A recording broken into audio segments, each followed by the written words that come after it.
নমস্কাৰ মই মৃদুল কুমাৰ বৰা পেছাত মই এজন ব্যৱসায়ী খুব ধুনীয়াকৈ মোৰ ব্যৱসায় চলি আছিল সুন্দৰকৈ ব্যৱসায় মই খুব সৰুৰ পৰা আৰম্ভ কৰি যথেষ্ট ডাঙৰ কৰিলো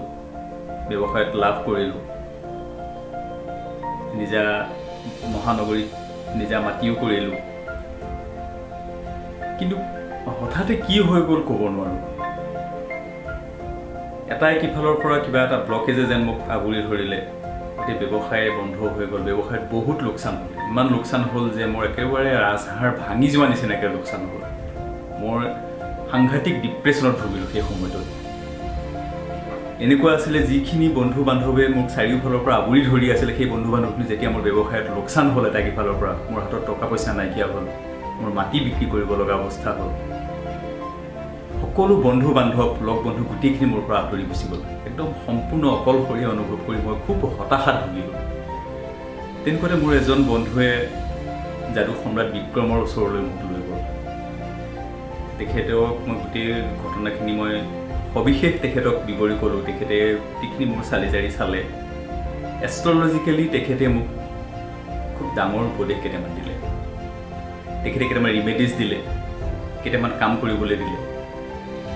গোটেই কামখিনি কৰাৰ পিছত মই আচলতে আকৌ আগৰ জীৱনটো ঘূৰাই পোৱা নিচিনাকৈ পালোঁ মই আচলতে তেখেতক কি বুলি ধন্যবাদ জনাম সেই কথাটো মই নাজানো মই ভগৱানক পূজা কৰোঁ কিন্তু মই ভগৱান দেখি পোৱা নাই কিন্তু মোৰ চকুৰ সন্মুখত ভগৱান সদৃশ এগৰাকী মানুহ পাইছোঁ যিগৰাকী মানুহে মোক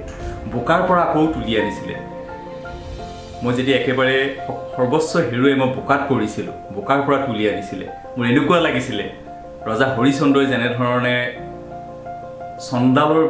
চণ্ডাল হৈ শ্মশানত থাকিব লগা হৈছিলে পিছত সকলোখিনি ঘূৰাই পাইছিলে ঠিক তেনেধৰণে সেই মোক সকলোখিনি ঘূৰাই দিয়া মানুহজন আছিলে যাদু সম্ৰাট বিক্ৰম তালুকদাৰ তেখেতৰ ওচৰত আচলতে মোৰ কৃতজ্ঞতা প্ৰকাশ কৰিবলৈ মোৰ ভাষা নাই তেখেতৰ ওচৰত মই কেনেধৰণে মই কৃতজ্ঞতা প্ৰকাশ কৰোঁ কি বুলি ধন্যবাদ দিওঁ আচলতে তেখেতক ধন্যবাদ দিব পৰা ধৃষ্টতাখিনিও মোৰ নাই ইমান সুন্দৰকৈ তেখেতে মোৰ পুনৰ জীৱনটো ঘূৰাই দিলে মোৰ এনেকুৱা লাগিছিলে যে মই হয়তো এই পৃথিৱীত থাকিম না নাথাকিম আৰু একেবাৰে সঁচা কথা ক'বলৈ গ'লে দ্বিধাহীনভাৱে যদি সঁচা কথা ক'বলৈ যোৱা যায় I was about to committed suicide সেই সময়ত যদি মই বিক্ৰম তালুকদাৰক লগ নাপালোহেঁতেন তেতিয়াহ'লে হয়তো কিন্তু মই আজি এই জীৱন মই নাপালোহেঁতেন আজি এনেধৰণে মই তেখেতৰ প্ৰশংসা কৰি দুআষাৰ কথা ক'বলৈ মই নাপালোহেঁতেন তাৰ কাৰণে মই বিক্ৰম তালুকদাৰক অশেষ ধন্যবাদ মোৰ পৰিয়ালৰ তৰফৰ পৰা অশেষ ধন্যবাদ অন্ততঃ মোৰ পৰিয়ালটোৱে আজি মোৰ মুখখন দেখা পাই আছে একমাত্ৰ বিক্ৰম তালুকদাৰৰ কাৰণে ইমান এজন হতাশাত ভগা মানুহক ইমান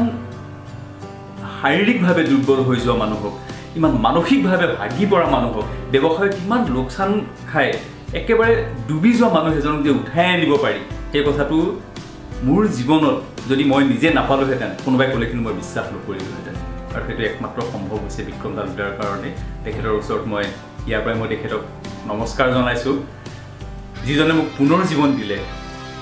যাৰ সহায়ত আজি আকৌ মই মূৰ দাঙি থিয় হ'ব পাৰিছোঁ সকলোৰে সন্মুখত আকৌ মই আহিব পাৰিছোঁ আকৌ মোৰ আগৰ সন্মান মই ঘূৰাই পাইছোঁ আগৰ প্ৰতিষ্ঠা মই ঘূৰাই পাইছোঁ আগৰ অৱস্থাটো মই ঘূৰাই পাইছোঁ গতিকে সেই সকলো ফালৰ পৰাই মই যাদু সম্ৰাট বিক্ৰম তালুকদাৰক অশেষ ধন্যবাদ জনাইছোঁ যদি আপুনিও আপোনাৰ জীৱনত এনে কিছু সমস্যাৰে ভুগি আছে তেনেহ'লে আজিয়ে যোগাযোগ কৰক যাদু সম্ৰাট বিক্ৰমক যোগাযোগৰ নম্বৰ 8822332200